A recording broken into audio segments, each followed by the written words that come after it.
In this episode, we're going to venture into the deep woods and hear from someone who had an up close encounter with a giant creature. Then we are off to New Mexico, and you won't believe what this man saw. And finally, we finish up in someone's backyard forest, where something very strange happens that left them puzzled even to this day. But before we get to the stories, if you are enjoying my narrations, then check out my true crime channel. You can just search for Donovan Dread True Crime, or click on the link in the description below. Now let's get to the stories. I've done a lot of camping in northern Michigan with my dad.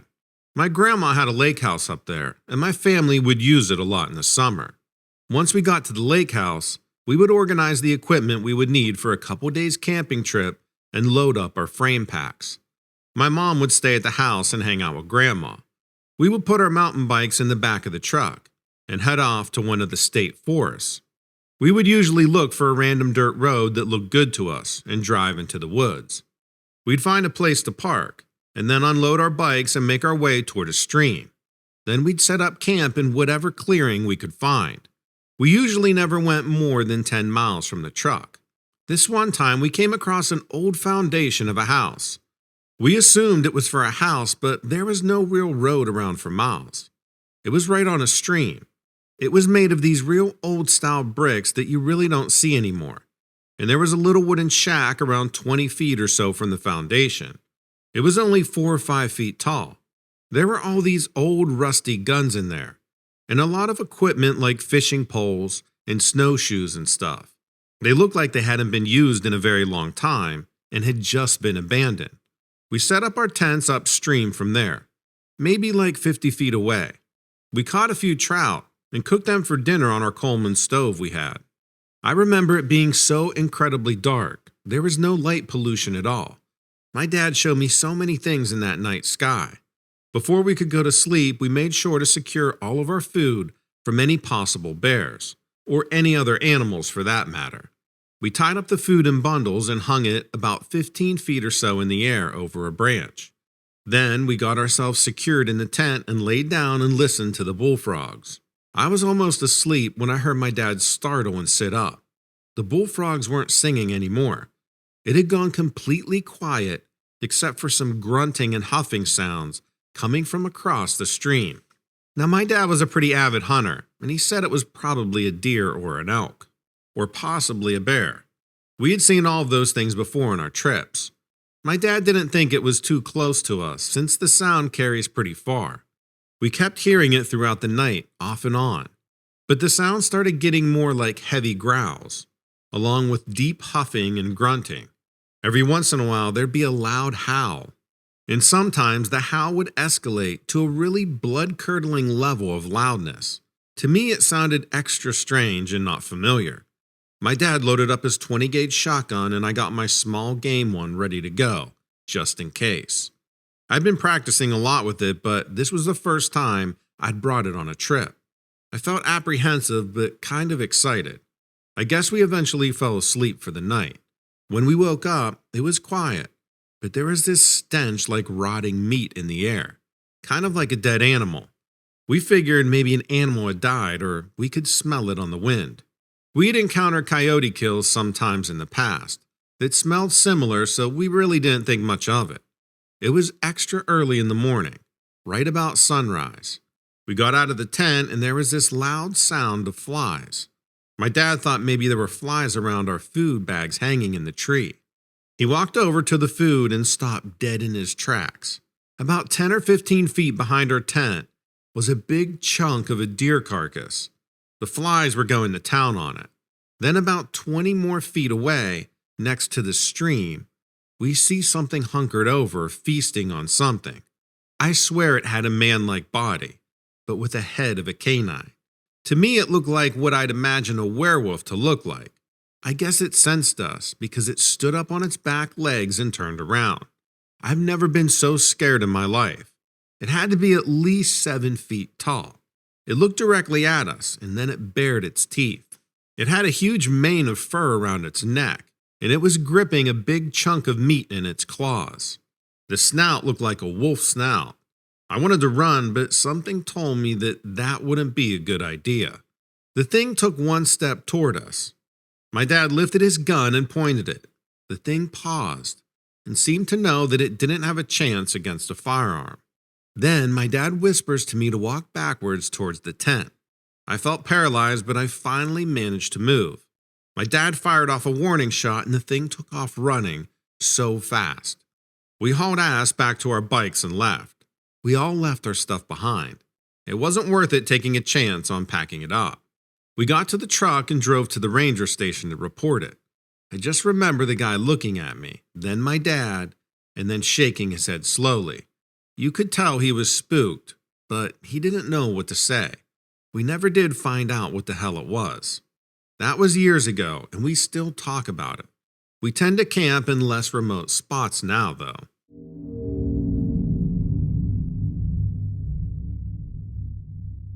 Hi, Donovan. I had this weird encounter back when I was a lot younger, and was just a free spirit looking for adventure. I've never been able to find an explanation for it. I figured this was as good a place as any to put it out there. I used to love going out solo camping. This one time I camped out at Rio Grande Gorge in New Mexico. There's no human activity at night, but during the day, Manby Hot Springs is pretty busy. I had gone to the springs, then I had spent the day wandering around to the west rim of the gorge. I had just gotten back to my campsite, which was close to the Rio Grande River. I got my camping stove lit and boiled some water for my ramen and was watching the sunset over the rim of the gorge. After eating, I was about to nod off, but I got the feeling that I wasn't alone. I figured I was being paranoid, so I just stayed there half asleep. Being October, it was pretty chilly in the air after the sun went down, so I was bundled up in a down bag and had a hoodie on. I had no tent. I was just cowboy camping. I think I remember feeling a wet nose against my cheek first, before I felt claws on my thighs. 2 badgers had crawled onto my lap and were checking me out. Badgers are fine from a distance, but up close at night, they were terrifying. I jumped up and they just looked back at me. Those little bastards wouldn't leave, so I started scooping water out of the river and throwing it at them. This made me cold, and I think it amused them more than it scared them away. But they didn't get any closer after that, so I decided I didn't care. Still, though, I had a bit of fright, and my imagination was going a bit crazy, so sleep was not going to happen. They backed off, and I got back into my bag and leaned against a rock, trying to fall asleep. It was really late, but I was tired from hiking all day, and I really didn't want to stay up all night dealing with critters. I was trying to settle myself down when I noticed a faint blue glow coming from somewhere far up the gorge. The blue glow got much brighter over a short span of time, and seemed to be accompanied by this low buzzing sound.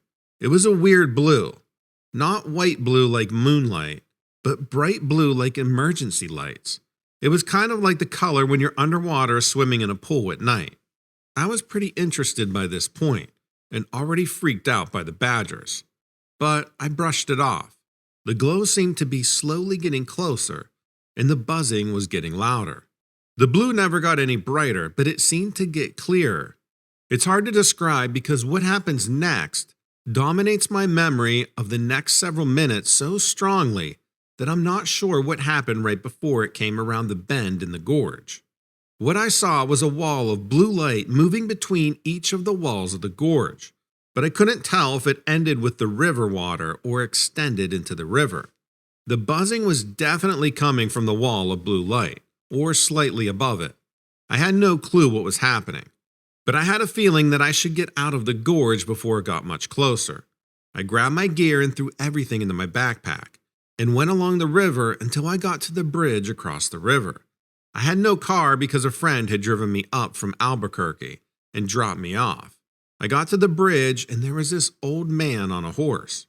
He was wearing a black cowboy hat and a poncho. He was just parked there on his horse looking north, looking at the wall of light. I yelled out, "Hey," but I got no response from him. I started to run along the road to the east, along the river, hopefully to get somewhere more normal. The buzzing was getting louder. I looked back and I was only about 20 yards away from the bridge. It had seemed like I'd been going for much longer. The man on the horseback finally looked at me. Our eyes met. I felt really freaked out. I felt like I was not supposed to be there. I started walking backward, keeping my eyes on the bridge.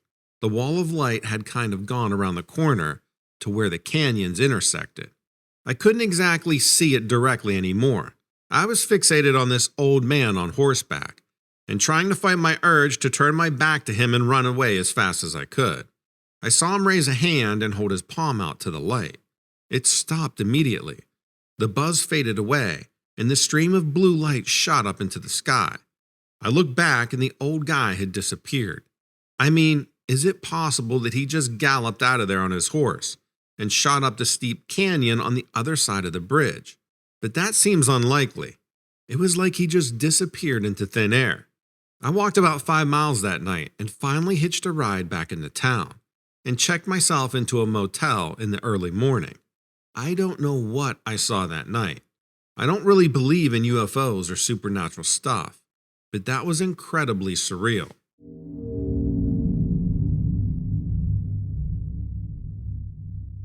I grew up in a small town in northeastern Kentucky. We lived close to a forest, which was good for me because I was a kid who needed to be outside a lot. In those days, parents weren't so afraid to let their kids go exploring alone.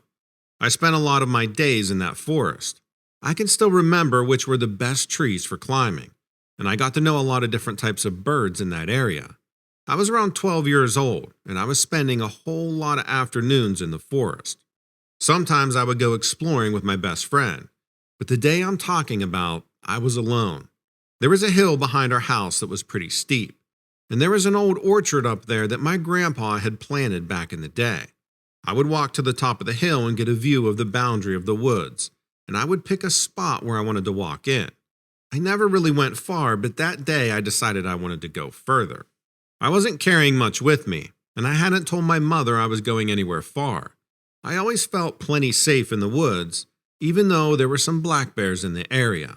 It was a little late in the day, but I was feeling free like I was Huck Finn or something. I was just whistling down the trail, not paying much attention to anything.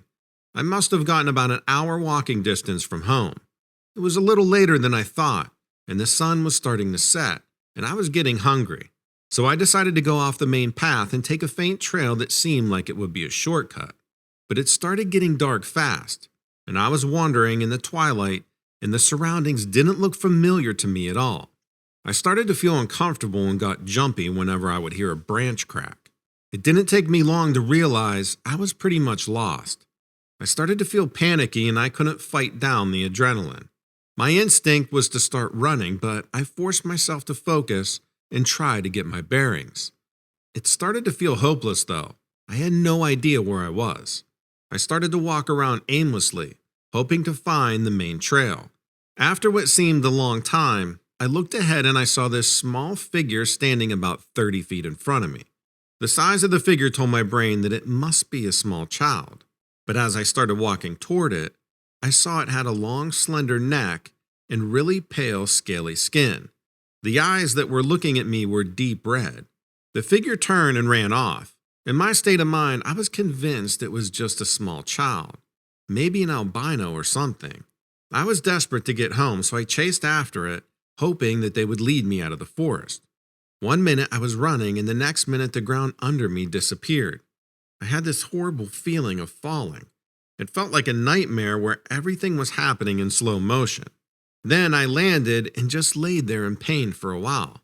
I finally got myself together and opened my eyes. It took a bit for them to adjust to the darkness of the cave. It was really dark, but then I saw a pair of eyes staring at me. They were just a few inches from my face. I scrambled backwards until I hit something that felt like the wall of a cave. Then, behind the thing with the eyes, a fire suddenly lit. The light filled the space, and I saw that the cave seemed to stretch back for an infinite distance. And there were dozens of eyes looking at me. Well, I thought they were eyes, but I realized they were just hollow eye sockets staring out of skulls.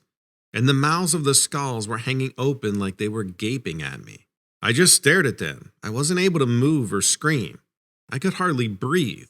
I closed my eyes and opened them again, hoping that I was just imagining things, but they were still there.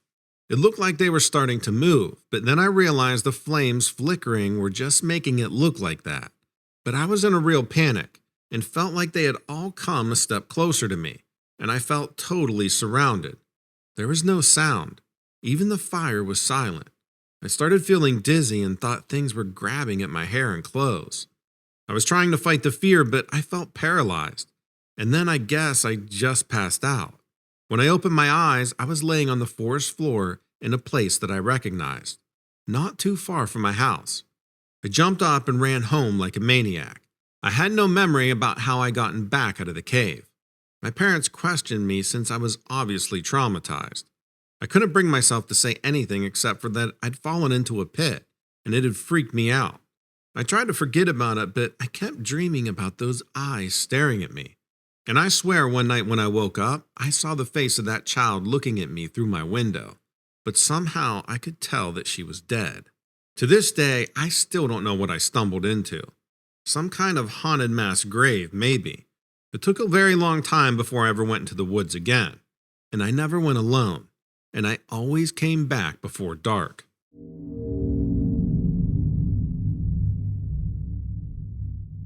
Let me know what you think about these stories in the comments below.